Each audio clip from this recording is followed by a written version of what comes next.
मेरे साथ प्रकाश अम्बेडकर हैं जो मॉब लिंचिंग के खिलाफ कॉन्स्टिट्यूशन क्लब में एक बैठक हुई है, उसमें हिस्सा लिया इन्होंने और एक कानून बनाने की ये लोग मांग कर रहे हैं। सर, अगर ये सरकार कानून नहीं बनाती है तो आप लोग का क्या कदम होगा? देखिए, सरकार अगर कानून नहीं बनाती तो हम लोग लोगों में जाएंगे, जागृति ले आएंगे, आम आदमी से प्रेशर लाएंगे सरकार पर कि उन्होंने कानून बनाना चाहिए। और मैं उम्मीद करता हूं कि अगर ये कानून नहीं बनता है तो इसके इंटरनेशनल रिफर्केशंस बहुत सारे हैं, ऐसा नहीं है कि नहीं है। क्योंकि अभी मैंने जो जिक्र किया कि 2002 में elimination of all form of discrimination का जो रेजोल्यूशन हुआ है, एनी कंट्री उसको फॉलो नहीं करती है तो उनको जो कंसेशंस दिए जाते हैं इंटरनेशनली, वो कंसेशंस विड्रॉ किए। आप लोग यूनाइटेड नेशंस में इस बात को ले जाएंगे? नहीं, हम नहीं ले जाएंगे, लेकिन उन्होंने अपनी तरफ से कमिश्नर्स अपॉइंट की है, रिपोर्टर्स अपॉइंट की है, जो उनकी रिपोर्ट चली जाती है। तो ये ऐसा है कि कोई कंट्री, जैसे कि अब चाइना के साथ में हम लोग का डिफरेंस हो चुका है, चाइना इस बात को एक्सप्लॉइट करेगी और उनके जितने मित्र देश हैं उनसे कहेंगे कि भी आप जो कंसेशन दे रहे हो इसके मुताबिक आप उसको निकाल दो। ठीक, इसके इंटरनेशनल कॉन्सिक्वेंसेस काफ़ी है, हम लोग उसकी चर्चा नहीं कर रहे हैं क्योंकि हमको सरकार को अड़चन में नहीं आना है। हम लोग इतना ही कहेंगे कि भैया आपके लिए, आपको बचने के लिए ये कानून है, उस बचने के लिए आप इसको इस्तेमाल कर लीजिए। सर, पहले दलितों को ऊना में टारगेट किया गया, फिर मुसलमानों के खिलाफ हिंसा बढ़ रहा है, उसके बाद गरीब जो पिछड़ी जाति के लोग, जो SC ST OBC माइनॉरिटी के खिलाफ हमले बढ़ रहे हैं। क्या लग रहा है कि ये स्टेट स्पॉन्सर्ड है? सरकार जानबूझकर इस तरह के लोगों को पर कार्रवाई नहीं कर रही है? देखिए, ये स्टेट का इसको सपोर्ट है, मैं इतना कहूँगा, लेकिन ऑर्गेनाइज तौर से संगठन जो इन सरकार को बनाई है, RSS हो, विश्व हिंदू परिषद हो, इन सभी संगठनों का सपोर्ट है इसमें, और इसमें उनकी कार्यकर्ता भी सहभागी है। किसी को भी उन्होंने निकाला नहीं है और किसी पर भी उन्होंने कार्रवाई की नहीं है। इसलिए हम ये कहते हैं कि ये संगठनों की अपनी एक एजेंडा है कि जिस एजेंडा पर ये चल रहा है। आपको लग रहा है कि RSS के दबाव में संविधान को कहीं ना कहीं ताक पर रखा जा रहा है, सरकार उस तरह से नहीं चल रही है? तो अपनी खुद की बयान है कि हम इस संविधान को मानते नहीं हैं। 25 जुलाई 1949 में जो गवर्नमेंट ऑफ रेजोल्यूशन निकाला है, an agreement between Sardar Patel and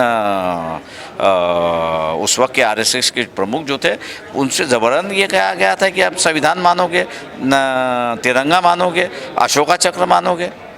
जिस संगठन को ज़बरन बनाया गया है मानने के लिए, वो थोड़ी संविधान में विश्वास रखती है। लेकिन वो बार बार बाबा साहब अम्बेडकर का नाम ले रहे हैं, वो जगह जगह मूर्ति बना रहे हैं। उनका दावा है कि हम सबसे बड़े अम्बेडकरवादी और हम डाइवर्सिटी रखते हैं और हम दलितों को पूरा अधिकार दे रहे हैं। उसी के तहत रामनाथ कोविंद को राष्ट्रपति बना रहे हैं। देखिए, जहाँ संविधान बदलने की बात आई, मेरे ख्याल से सबसे बड़ी अड़चन जो है वो डॉक्टर अम्बेडकर है, बाबा साहब है। क्योंकि बाबा साहब ने यहाँ पर इंडिविजुअल फ्रीडम की बात कही थी और RSS जो है वो इंडिविजुअल फ्रीडम निकालना चाह रही है। आम आदमी जो है वो अपना इंडिविजुअल फ्रीडम खोना नहीं चाह रहा, इसलिए वो भी अब बाबा साहब के रास्ते पे निकल चुका है। मॉब लिंचिंग के बहाने RSS क्या हासिल करना चाहती है? आपको क्या लग रहा है? आप नेता भी हैं, समाज सेवक भी हैं, लगातार लोगों से मिलते हैं। उनको एक डर का माहौल पैदा करना है, राजनीतियों में डर पैदा करना है, ताकि 2019 के बाद के जो चुनाव हो उसमें पूर्ण बहुमत हो। और उसकी बात मेरे ख्याल से अमित शाह करने लगे हैं, 340 की सीटों की बात करने लगे। 340 की सीट आई तो उनको अपना जो संविधान चाहिए वो लागू करने इस तरह का डर रामनाथ कोविंद को, वो कह रहे हैं दलित कैंडिडेट हैं, उनको हम राष्ट्रपति बना रहे हैं। क्या लग रहा है कि दलित राष्ट्रपति के जरिए संविधान की समीक्षा, आरक्षण की समीक्षा आसान हो जाएगा?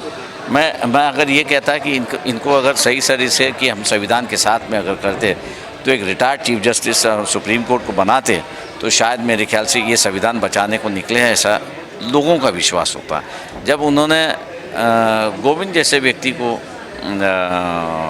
गवर्नर बनाया है और ये दंडोरा पीट रहे कि हमने दलितों को संविधान बनाया, तो मेरा जैसा यही कह रहा है कि क्या आप दलितों के माध्यम से ही संविधान बदल रहा है, ये दिखाने की कोशिश कर रहे हैं। क्योंकि एक है कि जो कोई पैनल RSS के माध्यम से आ रहा है वो उनका हार्डकोर कैडर नहीं आ रहा है, सेकेंड कैडर आ रहा है।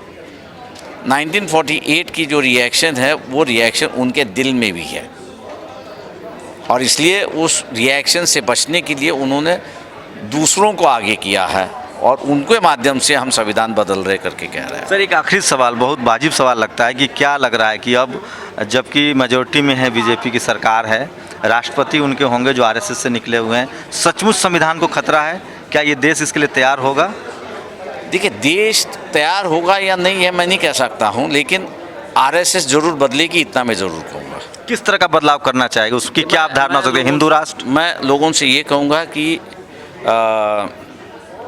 गोलवलकर की जो किताब है नेशन एंड द ब्रदरहुड, वो उसमें उसको पूरी किताब पढ़ने की ज़रूरत नहीं। आखिरी के 2 चैप्टर्स आम आदमी जनता अगर उसको पढ़ता है तो शायद मेरे ख्याल से उनकी सोच इस देश की आप व्यवस्था, बता दीजिए मोटा मोटी क्या?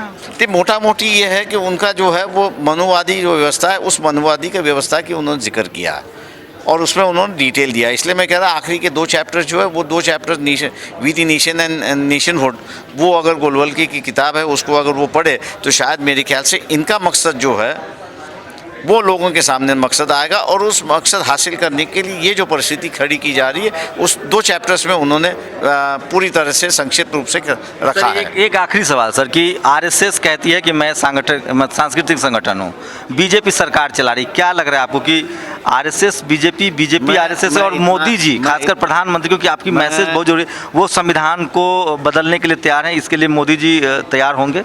मैं आपसे ये कहूँगा कि आरएसएस मुझे ये बताए और आपके चैनल के माध्यम से ये बताएं कि वो कौन से कानून के तख्त में वो रजिस्टर्ड है।